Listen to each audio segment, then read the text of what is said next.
मित्रों, आप देख रहे हैं दुर्गा जी महाविद्यालय चंडेश्वर आजमगढ़, जहां से आज एक नुक्कड़ सभा की शुरुआत होनी है और उसमें आदरणीय धर्मेंद्र जी उस नुक्कड़ सभा का संबोधन करेंगे। उस नुक्कड़ सभा के संबोधन पास जाने से पहले चंडेश्वर की एक छोटी सी इंटरव्यू और कुछ वहाँ के। ये देखिए, चंडेश्वर की महान धरती है। ये आजमगढ़ के इतिहास में चंडेश्वर का वो जगह है जहाँ बड़े स्वराक्षरों में लिखा जाता है। इस इतिहास के पन्ने को खदोड़े बगैर आजमगढ़ को समझना मुश्किल होता है। इसलिए मैं इस पान की दुकान पर कुछ खड़े मित्रों से जानना चाहूँगा कि उनके दिमाग में अब आजमगढ़ की राजनीतिक परिधि में क्या सोचा जा रहा है और किस को अपना जो है सांसद बनाने के लिए सोच रही है यहाँ की जनता। सर, आपका शुभ नाम क्या है, कहाँ से हैं, गांव का थोड़ा बता के। रामचंद्र यादव, प्रधान सतवारा। अच्छा। तो सर, आप क्या सोच रहे हैं, यहाँ से आपका सांसद कौन होने जा रहा है? सांसद को पूरी उम्मीद धर्मेंद्र यादव जी। तो कोई बहुत छुपाने वाली बात नहीं, जो सच्चाई वो बता रहा है। एक मतलब एक बिल्कुल एक अंडर करंट प्रभावित है ना। वैसे ठीक है कि एक तो ये है कि धर्मेंद्र जी बहुत बड़े नेता हैं और एक पार्टी समाजवादी पार्टी का यहाँ गढ़ है।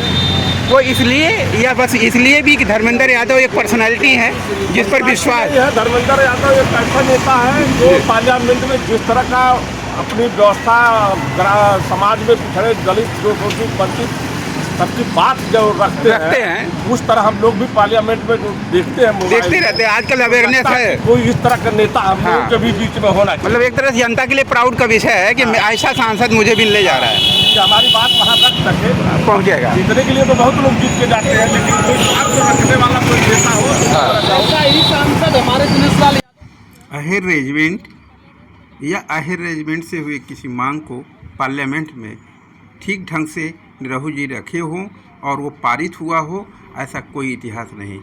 लेकिन वही बात है कि जैसा संस्कार होता है, जो सोच होती है, वो इंसान की वृत्ति में परिवर्तित हो जाती है। ये युवा कह रहा है कि निरहुआ पास करा चुके हैं। सुनिए के लिए। हाँ, उन्होंने हम लोगों के हक के लिए बोला और उसको पास भी कराया, जो कि यहाँ के लिए ज़्यादा बेटर है। दिनेश लाल यादव जी सांसद। आपका शुभ नाम सर, किस गांव से? नाम शुभ नाम सर शिवम वर्मा है। अच्छा। और हम गाजीपुर से बिलोंग करते हैं। अच्छा, गाजीपुर। यहाँ के लिए दिनेश लाल यादव जी। एक मिनट, आप छात्र हैं और वो भी चंडेश्वर के संभवतः। ये युवा क्या सोचता है कि उसका आने वाला भविष्य कहाँ सुरक्षित है, कौन सी किस तरह की सरकार में? क्या नाम है, नाम से और गांव से बताइए जरूर। सरकार में सुरक्षित ही है। नहीं, किस तरह के, मतलब बेरोजगारी वाली सरकार और रोजगार वाली सरकार, और जो अभी करंट सरकार चल रही है, क्या आपको लगता है आपको रोजगार की गारंटी सुनिश्चित कर रही? जो 2 करोड़ रोजगार देने वाला था उसमें से 1% भी मिला या नहीं? जो रोजगार नहीं दिया तो उसको वोट मिल सकता है क्या? एकदम नहीं मिलेगा। रोजगार दो, वोट लो। क्या युवाओं का यही नारा है? यही करंट अंडर करंट है आज की डेट? रोजगार चाहिए।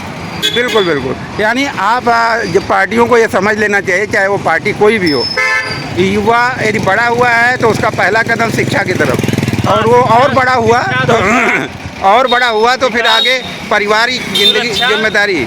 तो पारिवारिक जिम्मेदारी के लिए रोजगार चाहिए। बिना रोजगार के तो पारिवारिक जिम्मेदारी का मकसद ही अधूरा रह जाता है। और तभी सुख भी है, शांति भी है, रोटी भी है, कपड़ा भी, मकान भी। रक्षा भी चाहिए। रक्षा चाहिए। सुरक्षा कौन सी सुरक्षा चाहिए? आप हमसे पूछिए, मैं बता रहा हूँ। हाँ, आप बताइए। बोलिए। आप आज की राजनीति में कौन सा मुद्दा महत्वपूर्ण है? शिक्षा और रोजगार सबसे बड़ा मुद्दा। हाँ, क्यों? सरकार इस पर क्यों नहीं बात करती? क्यों नहीं बात करती? आप कभी पूछे हैं सरकार से? आप लोग कभी पूछते नहीं हैं। ये जो जितने मीडिया वाले हैं। अपना पहले नाम बताइए, परिचय मेरा बताइए। नाम गोलू है। अच्छा। हाँ, गोलू जी, आप यहाँ पढ़ाई पढ़ते हैं या पढ़ छात्र नेता हूँ, यहाँ पढ़ता भी हूँ, पढ़ाई भी हो चुकी है। अरे तब तो बहुत अच्छी बात है, आप चंडेश्वर की आन मान शान है।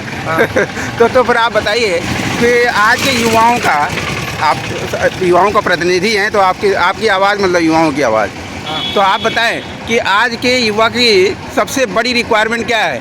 रोजगार है। रोजगार है। और क्या, रोजगार नहीं रहेगा तो क्या करेंगे? जी। शिक्षा रोजगार हमें दें। लेकिन रोजगार तो 5 तभी किलो- मिलेगा जब शिक्षा होगी। तो शिक्षा कहाँ हो रहा है? पढ़ा कहाँ रहे हैं? NEP ला दिए, सेमेस्टर ला दिए हैं, खाली परीक्षाएं हो रही हैं, पढ़ाई तो हो नहीं रही है। अब ये जनता की आवाज़ को ध्यान से सुने सरकारें कि और ये कह रहे हैं रोजगार तो कोई पीछे रह हिम्मत गया। नहीं है कि सरकार से सवाल पूछ ले रोजगार और शिक्षा पे। नहीं, मैं आपके माध्यम से आपकी आवाज़ पहुंचा रहा हूँ। आप क्योंकि- पहुंचाइए, लेकिन कोई नहीं पहुंचा पाएगा। उनसे सवाल आप पूछिए, उनसे नहीं, सवाल देखो, कोई मीडिया वाला कर हम- दे कि आप रोजगार शिक्षा पे क्यों नहीं बात करते हैं। हाँ, आप क्वेश्चन करेंगे तभी तो पहुंचेगी। आप- जैसे वो पीछे से मैं क्वेश्चन कर रहा हूँ, आप पूछिए। ट्यूशन हो चुका है, हाँ, ट्यूशन हो चुका है, रिपोर्ट नहीं आया है अभी तक। अच्छा। आंसर नहीं आया है, अच्छा। ट्यूशन हो चुका है। ये देखिए, सरकारों को ये बात धन्यवाद। समझना पड़ेगा कि बस ये जुमलों से काम नहीं चलने वाला। जुमलों की हकीकत ज़मीन को जब तक नहीं उतरेगी, सरकार का मकसद अधूरा ही रहेगा। और ये जनता फैसला करेगी अपने वोट की ताकत से, और परिणाम है रोजगार। रोजगार नहीं तो वोट नहीं। सरकार उसी की जो रोजगार देगा। नमस्कार साथियों, न्यूज पावर में आप सबका स्वागत है। मेहनत का फल पाए तो थकना नहीं, तो किसी के आगे झुकना नहीं, बस खुदा से तू फरियाद कर, तू दिल से उसको याद कर, बस खुदा से तू फरियाद कर। PDA यानी पिछड़ा, दलित और अल्पसंख्यक। पिछड़े में वो अन्य पिछड़े जो यादव समाज या इस समाजवादी पार्टी से बिछड़े हुए थे, जिन्हें अति पिछड़ा कर करके जाति आधार पर टकराव की स्थिति पैदा की गई थी। आज उन सब को जब बेरोजगारी, महंगाई और अन्याय की मार पड़ी है, तो उन सब को समझ में आया कि हमें तोड़ा जा रहा है, हमें फोड़ा जा रहा है और हमें अपने अधिकारों से वंचित किया जा रहा है। उन्हीं समाज के साथ अधिसंख्यक, उसी समाज के साथ नाई, कुर्मी, कुहार, नाव और मुस्लिम, दलित अल्पसंख्यक समाज, SC, ST, OBC, ये सारे लोगों के साथ एक नुक्कड़ सभा चंडेश्वर के गांव में, चंडेश्वर गांव या चंडेश्वर विश्वविद्यालय है उसके बगल के जगह पर आयोजित है। यह उसी नुक्कड़ सभा की पूर्व तैयारी है। इंतज़ार हो रही है अपने महबूब नेता धर्मेंद्र यादव जी की। उसी की सत्य की गवाही में BBS न्यूज़, भारतीय बहुसंख्यक समाज की आवाज़ BBS न्यूज़ आपको उस सत्य से रूबरू कराने के लिए तैयार है। आइए BBS न्यूज़ के कैमरे से उस सत्य के आईने के साक्षी बने। आगे किशोर कुमार यादव, महाप्रधान जी भाई अब्दुल्ला अलाउद्दीन साहब, पूर्व मुख्यमंत्री आदरणीय श्री राम नरेश यादव जी के पुत्र भाई कमलेश यादव जी, सम्मानित साथियों, नौशाद भाई, हम आपसे चाहते हैं कि अपने लोगों से कहिए कि पहले सब लोग कुर्सियों पर बैठ रहे। सांसद जी के स्वागत के लिए आपने कार्यक्रम आयोजित किया है। अगर आप कुर्सियों पर नहीं बैठेंगे तो कैसे लगेगा कि आप स्वागत में आए। साथियों, इस चंडेश्वर की धरती पे हम अपने सांसद जी का दिल की गहराइयों से हार्दिक स्वागत, अभिनंदन बंदन करते हैं। साथियों, हम लोग दिया था साथियों, मैं इसलिए भी आपको कहना चाहता हूँ कि पूर्व मुख्यमंत्री आदरणीय राम नरेश यादव जी, जो पहले OBC CM बने थे, स्पेशली उत्तर प्रदेश से, उस उत्तर प्रदेश के आजमगढ़ से प्रथम यादव मुख्यमंत्री, पूर्व मुख्यमंत्री राम नरेश जी के सुपुत्र, सबसे बड़े सुपुत्र आदरणीय कमलेश जी आपके सामने हैं। आज समाजवादी पार्टी के समर्थन में उन्होंने पहले कांग्रेस से अपनी यात्रा शुरू की थी, क्योंकि बाबूजी उसी में थे। तो इन्होंने अब समाजवादी पार्टी का रास्ता अपना लिया है। या यूँ समझिए कि इंडिया, चूँकि कांग्रेस और सपा दोनों का है, तो चाहे जैसे जिस भी नज़रिए से हम देखें, आज कमलेश भैया और धर्मेंद्र भैया दोनों एक मंच पर हैं, एक साथ हैं, और उनका आग्रह है कि आजमगढ़ की एक एक जनता, चाहे PDA का कोई भी अंश हो, नाई समाज हो, कुर्मी समाज हो, कुहार समाज हो, और दलित समाज हो, ST हो, ST हो, माइनॉरिटीज़ हो, या अन्य अल्पसंख्यक समाज हो, सब लोग अपनी बेरोजगारी, अपने संविधान, अपने बच्चों के भविष्य के लिए, सस्ती शिक्षा के लिए, सस्ते न्याय के लिए, सस्ती मेडिकल सुविधाओं के लिए, यदि आप वोट करना चाहते हैं, अपना भविष्य सुरक्षित करना चाहते हैं, निश्चित रूप से एक जुझारू पॉलिटिशियन जो आपके पीडीए का सबसे ऊंची आवाज़ है, समाजवादी पार्टी का सबसे ऊंचा व्यक्तित्व के चरित्र का एक हिस्सा है, एक पारिवारिक संस्कारों का समाजवादी चरित्र है, ऐसे महान पुरोधा को आपको वोट देने का मौका मिला है। ये देखिए स्पेशल ट्यूनिंग दो महान नेताओं के बीच में, एक आजमगढ़ से और एक माननीय मुलायम सिंह के उत्तराधिकारी अंश हैं। और आज देखिए दोनों लोग कितनी अच्छी ट्यूनिंग के साथ आपस में बातें कर रहे हैं। तो अल्पसंख्यक समाज और अन्य सभी बहुसंख्यक समाज के लोग जब एक मंच पर एक साथ होंगे तो उसका आईना, उसकी खूबसूरती, उसका सौहार्द अपने आप दिखाई देता है। और यही समाज की सबसे बड़ी ताकत है। इसी ताकत को भारतीयता कहते हैं, इसी ताकत को भारतीयता की आन मान शान कहते हैं। इसी शान को हम बनाए रखना होगा, संवैधानिक मूल्यों को आगे बढ़ाना होगा और एक ऐसे व्यक्तित्व का चुनाव करना होगा जो ज़मीन पे काम करे, ज़मीन की आवश्यकताओं को समझे।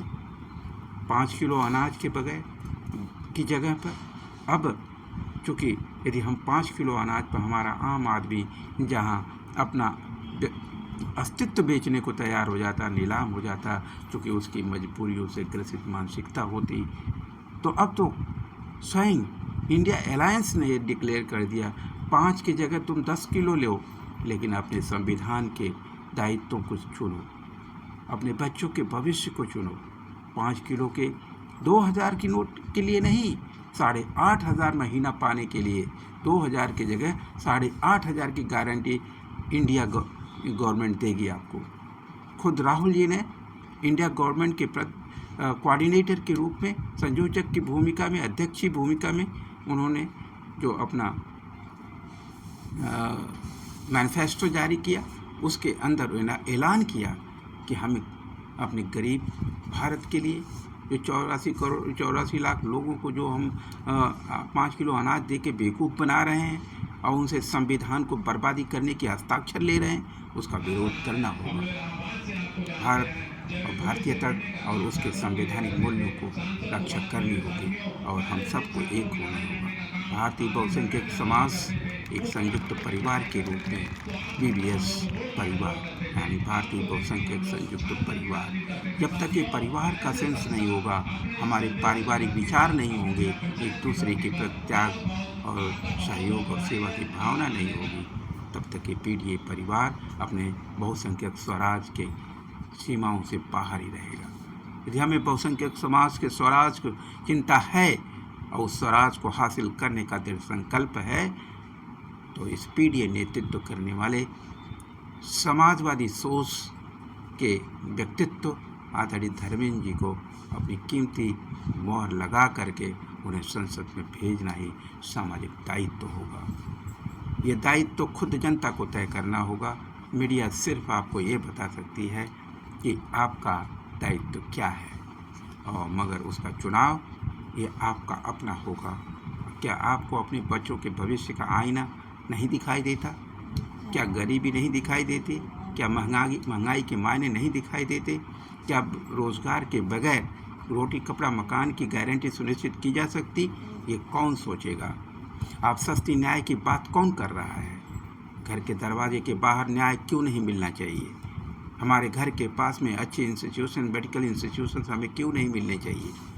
हमको चाहिए घर के पास में मेडिकल इंस्टीट्यूशंस, हमें घर के पास में सबसे सस्ते एजुकेशन इंस्टीट्यूशन, कॉलेज चाहिए, स्कूल चाहिए, विद्यालय चाहिए, कोचिंग चाहिए, वो भी सरकारी, सब कुछ सरकारी। उसका उदाहरण के तौर पर अभी तक उदाहरण नहीं था, लेकिन इसी इंडिया अलायंस का एक हिस्सा है आम आदमी पार्टी की सरकार जो दिल्ली में चल रही है, जिस तरह से वो एजुकेशन सिस्टम को ग्लोबलाइज किया है, अपने नेशनल लेवल पर अपने कैरेक्टर को आइडेंटिफाई कराया, जिसके चलते उसको जेलों में जा करके उस प्रताड़ना को झेलना पड़ा, अच्छे काम की प्रताड़ना झेलनी पड़ रही। हमें अच्छे काम की प्रताड़ना झेलनी पड़ सकती है, लेकिन हम अच्छे काम करने से रुक नहीं सकते। यह आम आदमी पार्टी ने ये करके दिखा दिया कि लेकिन जनता उनके साथ है।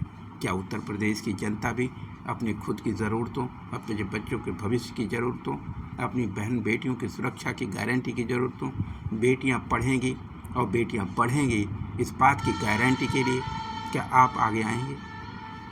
बेटियां पढ़ेंगी और बेटियां पढ़ेंगी तो बेटियां अपने आप बचेंगी। बेटियों को बचाने के लिए बेटियों को पढ़ाना और पढ़ाने की गारंटी सुनिश्चित करना होगा।